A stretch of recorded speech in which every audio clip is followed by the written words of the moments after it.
Well, I have to give my thoughts on the Will Smith, Chris Rock incident last night. There's an author called Claude Anderson. He's the author of the book called Powernomics. And he calls some behaviors in the African American community unacceptable behavior. Last night was unacceptable behavior. There's nothing wrong with a man standing for his wife's honor. There's nothing wrong with a man standing up for his wife. But the damage that was done by doing this in front of the cameras was incalculable. If you're really a G, if you're really that hard about standing up for your wife, you catch the cat off camera where you can put in that work with them and have at it. But you apologize to everyone and talking about how you have this need to be a role model, but you don't apologize to the guy that looks like you and the people that look like you. What was so harmful about this? Because this isn't the only thing going on in our community where you got rappers against rappers. DL Hewley and Kanye are going back and forth. And these are people that are idolized by our community. We put them on a pedestal, and the damage has just been so great. Would Will Smith, everybody's out talking about that Philly spirit, came out of him. But would Will Smith have behaved the same if the comedian had been white? Those are things that we got to all tool around with. The damage was incalculable. That's going to be the talk today at the corporate cooler. I'm just telling you all, don't take that Oscar spirit to work because they're going to, this just gives another time when we open the doors and we let them in, this is what you get. And when the best and brightest of us are brawling, when the best and brightest of us are at odds, our community is damaged. I'm not just speaking from a black perspective, although being with those being two black men, I gotta put a little black perspective on it. It's just so harmful to our kids. Can our kids expect anything that tends toward normal? Is this behavior that we accept? Is this acceptable? Have we gotten here?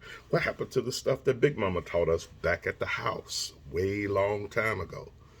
Folks, the damage was something. How you come out and don't apologize to Chris Rock is the thing that baffles me.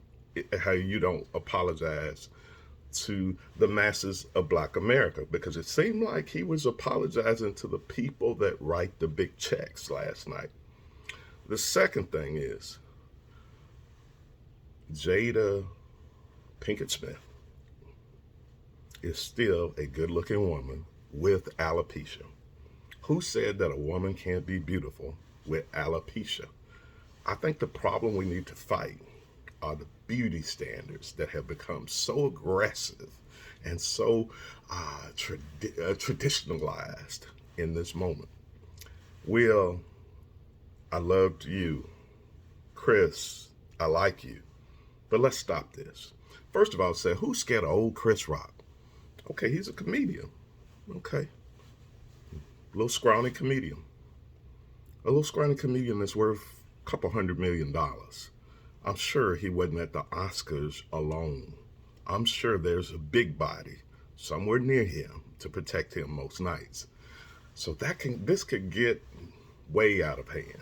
He's got money, he's got resources, just like Will does. This can get way out of hand. Let's stop this. This isn't normal. The African American community, with so many challenges at this moment, cannot normalize behavior like this. Claude Anderson, I take my let's stop the unacceptable behavior. I understand a man standing for his wife. I'm going to stand up for mine too.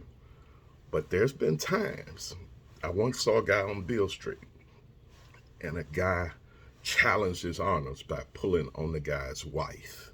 And I'm a witness. And he's ready to stand up like a man and protect his wife's honor. I whispered in the brother's ear. I said, dude, it's a setup. There's about 13 dudes with this guy, so they're waiting to see how you react. I said, eat your pride and walk. Eat your pride and walk. And that probably saved that brother's life. Look, you've learned to tone things down. I hear guys all the time say, man, my anger, I'm just so mad, man, and it deals with us. But you've learned how to be calm around some of them brothers on the corner. Your anger issues, when the numbers are not in your favor, tend to get calm. Look, folks, we got to look at each other. We got to work with each other. We got to live with each other a lot better than we're doing right now. Conflict resolution is something we're saying we need to teach the kids. We sure don't need to miss teaching it to all of these parents out here. Have an awesome day.